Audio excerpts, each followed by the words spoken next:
So in this video I'll show you, in case you are going to buy a new Mac or you want to buy a new computer and install OS X on it, so you can just head over to Tony Mac x86, and don't worry, I'm just referring to the website because it has a complete guide on what you should buy. So in case you want to buy a mini motherboard, you can go with it.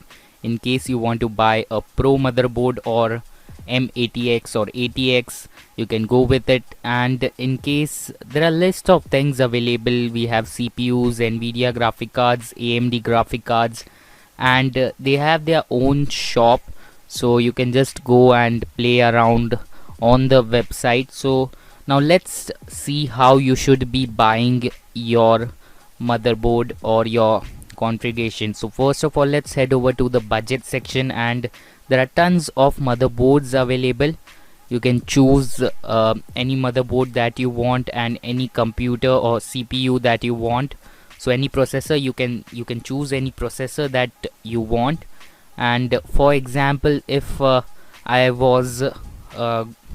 was purchasing a computer for Hackintosh, I used the i7 9400K, and I have multiple Hackintosh machines, and in future we'll be seeing all of them and installation on all of them. So you can go over to the motherboard section, and you can choose the motherboard and the RAM that you have, that you require. So you can go around with 16GB, 32GB or 64GB RAM, and don't worry about the RAM. I have installed OS X on 8GB RAM as well.